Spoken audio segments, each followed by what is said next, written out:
bienvenue dans Eau de Vie, le podcast qui vous emmène à la découverte de l'univers des spiritueux, des vins et du monde de la boisson en général. Je m'appelle Louis-Marie et je suis le cofondateur de Speakeasy, un média qui vous emmène explorer les actualités de ces univers passionnants. Dans Eau de Vie, on part à la rencontre de celles et ceux qui imaginent ce que nous buvons. On parlera histoire, savoir-faire, terroir, création ou encore passion pour en apprendre plus sur ce qui se trouve au fond de notre verre. Mais avant de vous laisser avec l'épisode du jour, pensez à vous abonner et à laisser une note plus un avis sur Apple Podcast. C'est la meilleure des récompenses pour toutes les heures de travail effectuées chaque semaine. Bonne écoute!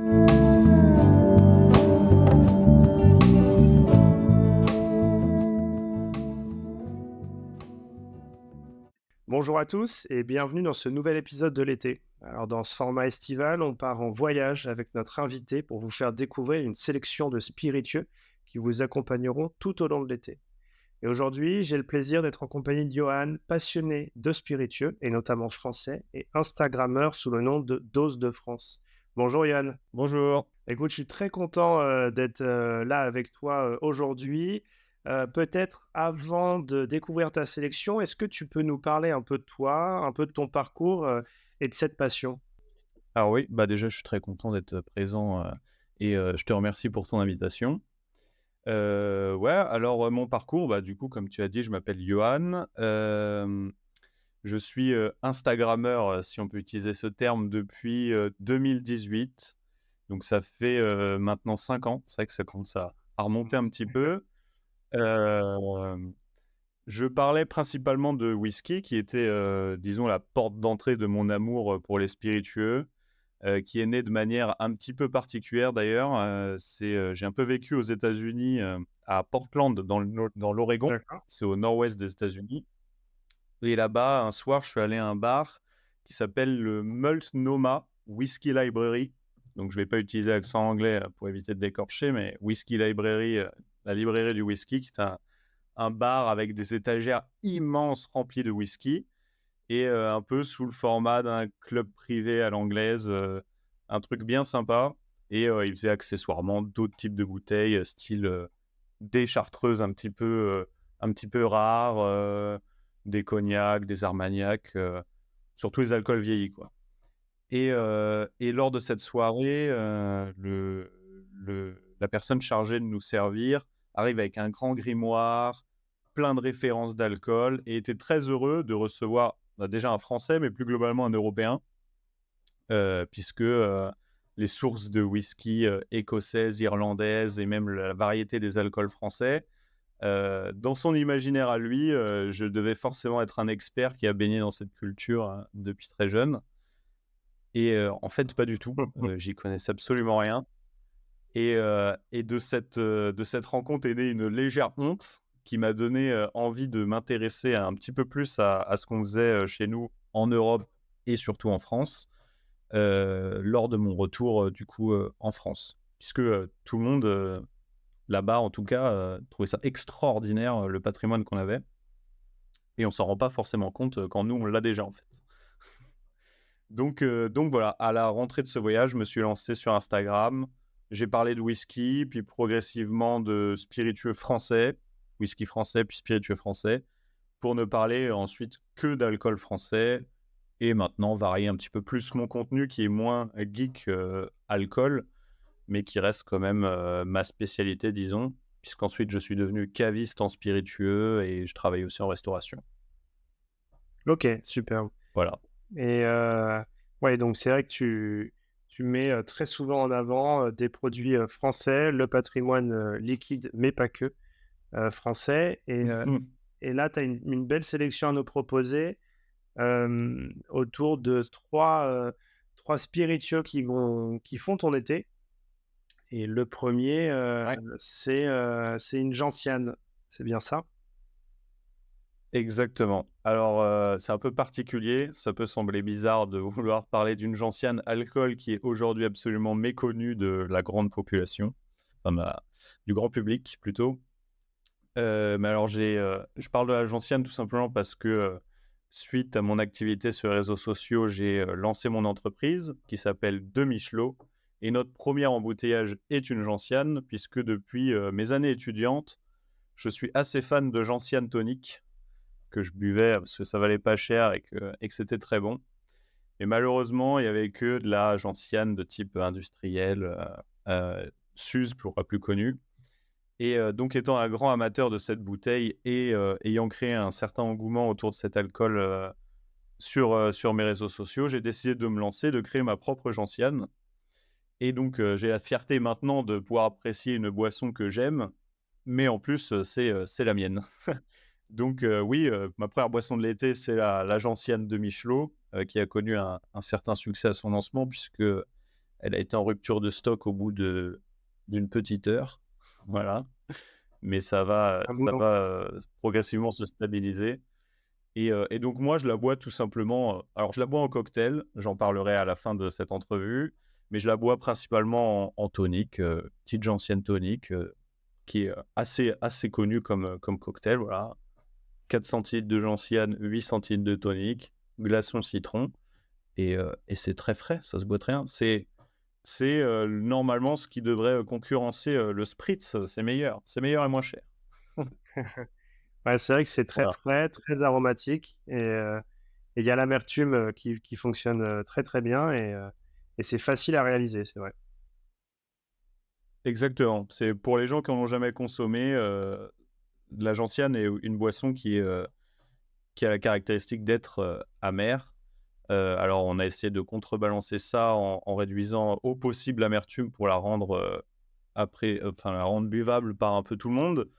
On a rajouté quelques ingrédients pour la moderniser. Et comme c'est une liqueur, elle est forcément un peu sucrée.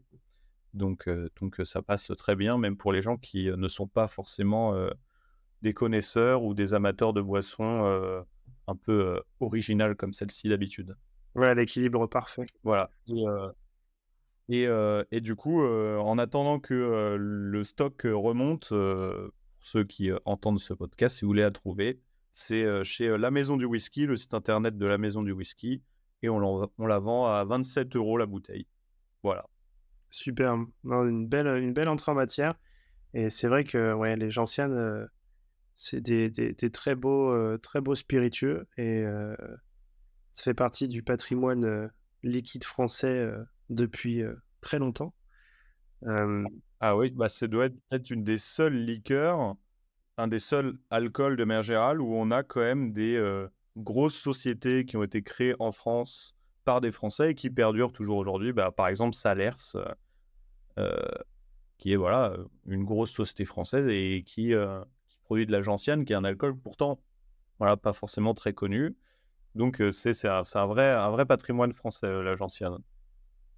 et hem et après cette gentiane, tu vas nous parler d'un autre produit du patrimoine, français. Qu'est-ce qui te tient à cœur et qu'est-ce que tu aimes déguster, cet été? Ah ouais, dans ma sélection, ça va être un petit peu la ligne rouge, les alcools du patrimoine.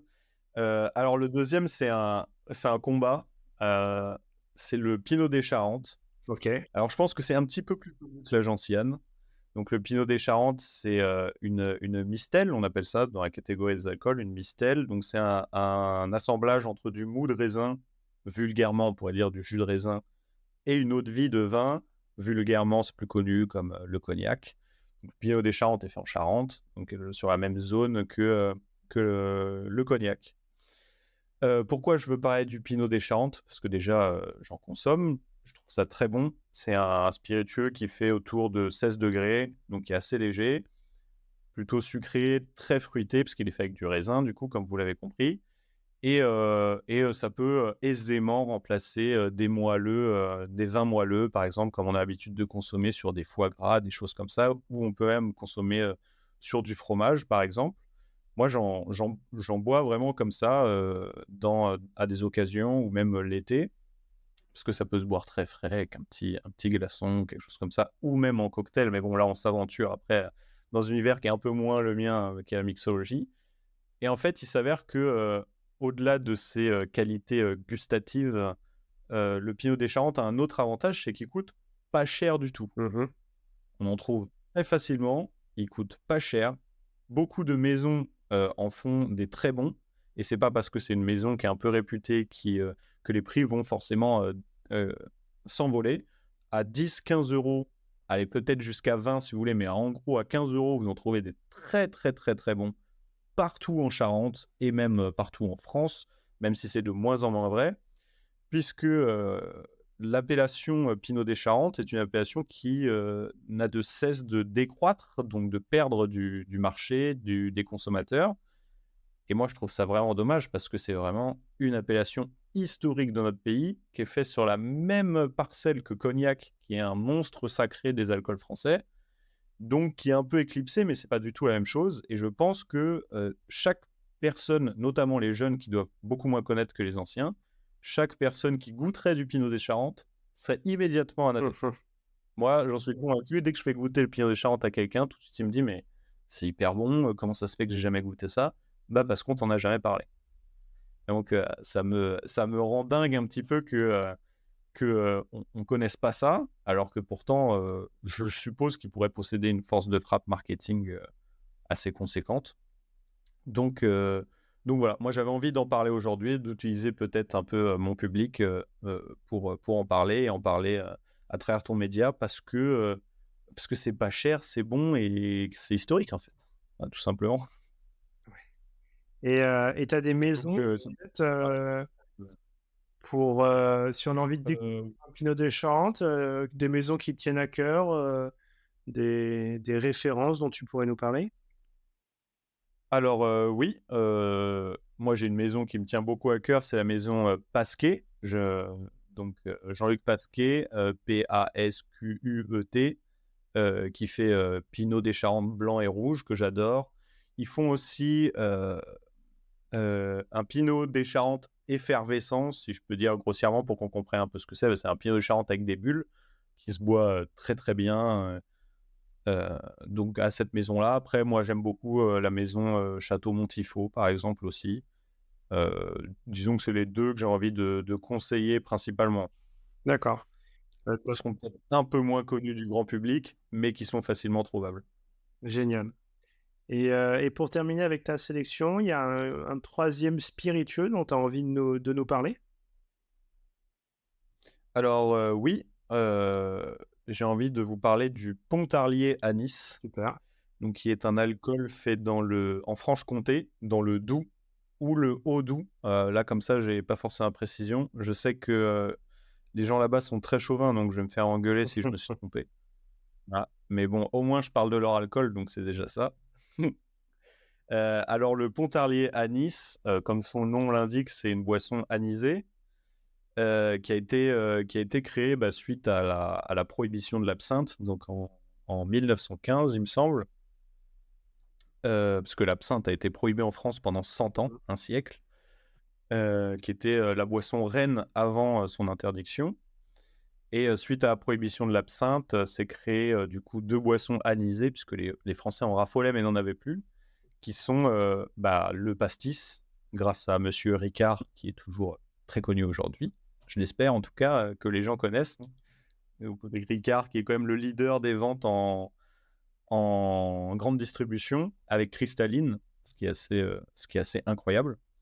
Et donc, moins connu aujourd'hui, le Pontarlier à Nice se veut vraiment plus inscrit dans la droite lignée de l'absinthe, donc fait avec des graines d'anis vert, contrairement au pastis qui est fait avec de la badiane, donc l'anis étoilé, et souvent avec du réglisse, de la réglisse.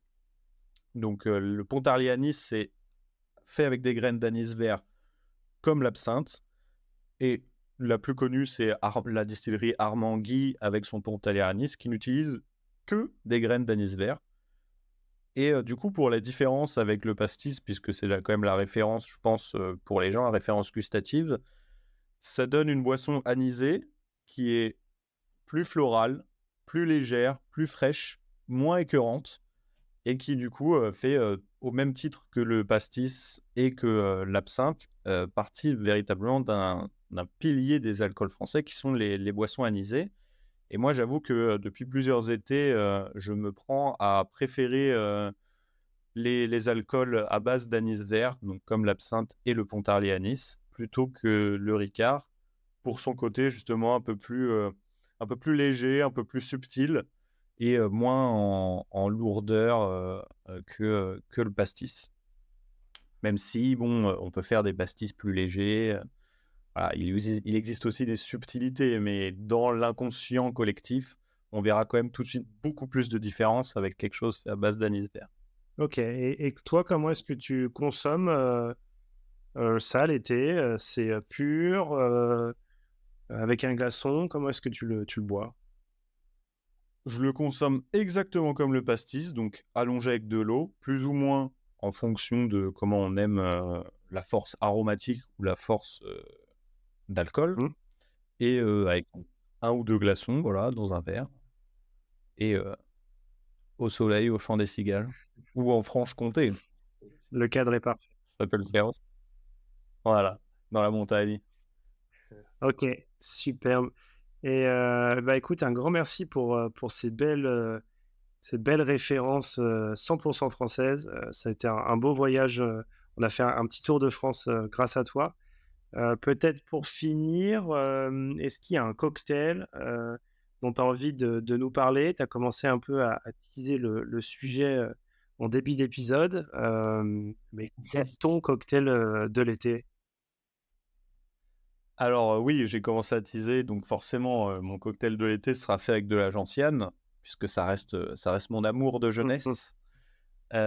Mais pour éviter de parler que du gentiane tonique basique, moi, il y a un autre cocktail que j'aime beaucoup fait à base de gentiane qui est, le White Negroni. Ok, Donc je pense que la plupart des gens ont déjà entendu et goûté le Negroni classique.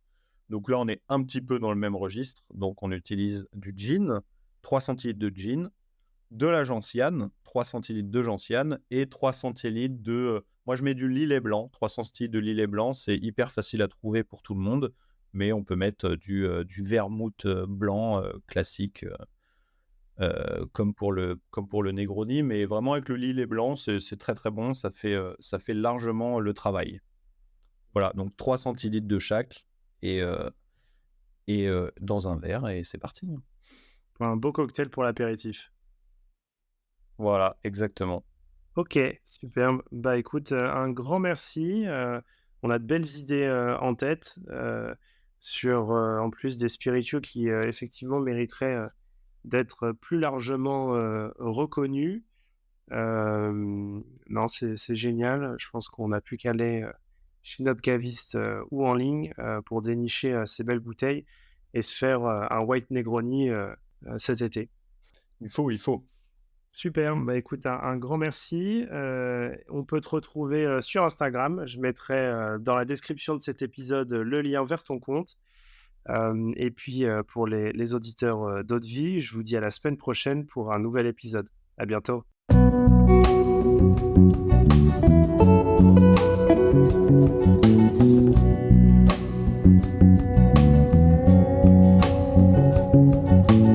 Haute-Vie, c'est terminé pour aujourd'hui. Enfin presque. Si vous avez aimé cet épisode, pensez à noter Haute-Vie 5 étoiles sur Apple Podcast avec un petit commentaire pour nous encourager. C'est ce qui nous aide à gagner en visibilité et nous encourage à produire toujours plus d'épisodes. Enfin, si vous souhaitez en apprendre plus sur l'univers des vins, des spiritueux et du monde de la boisson en général, rejoignez-nous sur Speakeasy, le lien est dans la description.